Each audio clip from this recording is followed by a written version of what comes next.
વિશાલ્યાના કર સ્પર્શથી લક્ષ્મણને ચૈતન્ય પ્રાપ્તિ. દ્રોણ રાજા 1000 કન્યાઓ સહિત વિશાલ્ય આપી. પછી ભરતને અયોધ્યામાં મૂકી ભામંડલને તે કન્યાઓ લઈ રામ પાસે આવ્યો. દૂરથી આવતી વિશાલ્યાની કાંતિથી સર્વેને સૂર્યની ઉદયની શંકા થઈ, પણ હનુમાને આવી શંકા દૂર કરી. વિશાલ્યાએ લક્ષ્મણને કર સ્પર્શ કર્યો એટલે તે શક્તિ તેના શરીરમાંથી નીકળી આકાશ માર્ગે જવા લાગી. તેને હનુમાને પકડી લીધી એટલે દેવી રૂપ તે શક્તિ બોલી, હું તો સેવક રૂપ છું, મારો કોઈ દોષ નથી, મને છોડી દો. તેથી તેને હનુમાને છોડી દીધી અને તે ઉછળીને આકાશમાં જતી રહી. પછી વિશાલ્યાના સ્નાન જલથી સિંચન થયેલા લક્ષ્મણના શરીરના સર્વ ઘા રૂજાઈ ગયા અને તે બેઠા થયા. રામે લક્ષ્મણનું આલિંગન કરી બનેલો સર્વ વૃત્તાંત જણાવ્યો અને 1000 કન્યા સહિત વિશાલ્યાને તેની સાથે પરણાવી. વળી તેના સ્નાન જલથી બીજા સુભટોના પણ ઘા રૂજાઈ ગયા. પછી સર્વે મળી મોટો ઉત્સવ કર્યો. લક્ષ્મણ જીવ્યાના ખબર ચર પુરુષ પાસેથી સાંભળી રાવણે બહુરૂપી વિદ્યા સાધવાનો નિશ્ચય કર્યો અને શ્રી શાંતિનાથ પ્રભુની પ્રકારી પૂજા કરી તે વિદ્યા સાધવાનો આરંભ કર્યો. મંદોદરીની આજ્ઞાથી 8 દિવસ સુધી લંકાના સર્વ લોકો જૈન ધર્મમાં જ તત્પર થયા. 8મે દિવસે રાવણે વિદ્યા સિદ્ધ કરી. પ્રાતઃકાલે ફરીવાર બંને સૈન્યો વચ્ચે દારૂણ યુદ્ધ પ્રવર્ત્યું.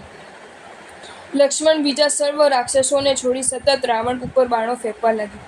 તેથી આકુલ થયેલા રાવણે બહુરૂપી વિદ્યાથી પોતાના ઘણા રૂપો વિખૂર્યા. જે જોઈ ગરુડ પર બેસી લક્ષ્મણ બાણ ધારાથી તે બહુરૂપી રાવણને મારવા લાગ્યા. બાણોથી દુઃખી થયેલા રાવણે ચક્રનું સ્મરણ કર્યું એટલે એ ચક્ર ત્યાં હાજર થયું.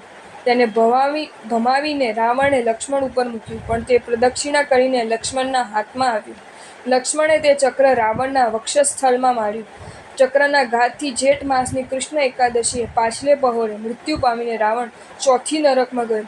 તે વખતે દેવોએ પુષ્પવૃષ્ટિ કરી. પછી રામે મુક્ત કરેલા કુંભકર્ણ, ઇન્દ્રજીત અને મેઘવહાન વગેરે જઈને રાવણનું પ્રેતકર્મ કર્યું અને તેઓએ તથા મંદોદરીએ વૈરાગ્યવાસિક બની અપ્રમેય બલ નામના મુનિની પાસે દીક્ષા અંગીકાર કરી. આ બાજુ રામે નિષ્કલંક સીતાને લઈ વિભીષણે બતાવેલા માર્ગે ઉત્સવ સહિત લંકા નગરીમાં પ્રવેશ કર્યો. વિભીષણને લંકાનું રાજ્ય આપી 6 વર્ષ સુધી રામચંદ્રજી પોતાના પરિવાર સાથે ત્યાં રહ્યા. પછી પોતાની માતાને મળવા તે ઉત્કંઠિત થયા. એ અરસામાં વિંધ્યાચલની ભૂમિમાં રહેલા ઇન્દ્રજીત અને મેઘવહાન સિદ્ધિપદ પામ્યા. ત્યાં મેઘરથ નામે તીર્થ થયું. નર્મદા નદીમાં કુંભકર્ણ સિદ્ધિ પામે. ત્યાં પૃથુરક્ષિત નામે તીર્થ થયું.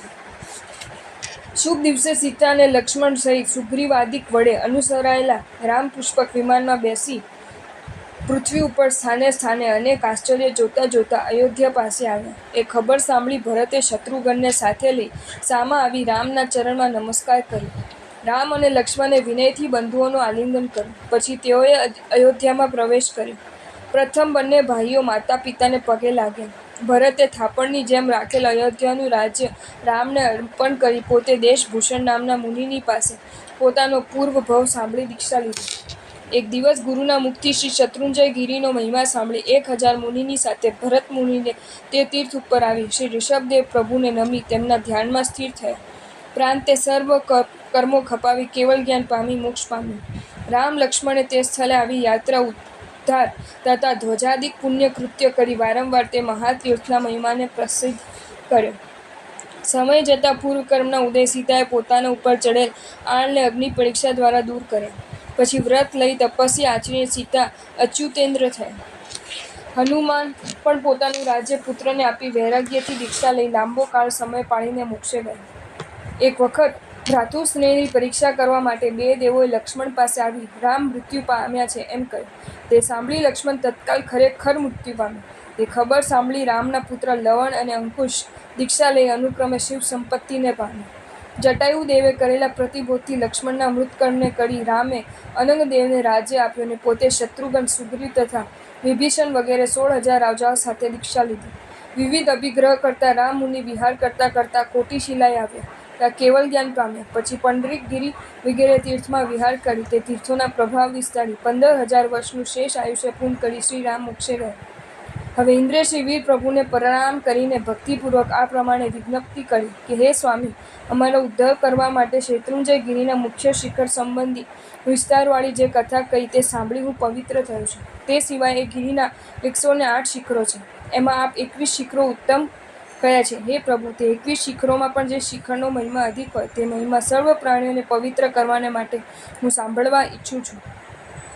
હે જગત સ્વામી, જે સાંભળવાથી સર્વ પાપોનો ક્ષય થાય તેવો મહિમા આપ પ્રસન્ન થઈને કહો. ઇન્દ્રની વિનંતી સાંભળી 3 જગતના સ્વામી શ્રી મહાવીર પ્રભુએ સર્વ પ્રાણીઓની દયા માટે આ પ્રમાણે કહેવાનો આરંભ કર્યો.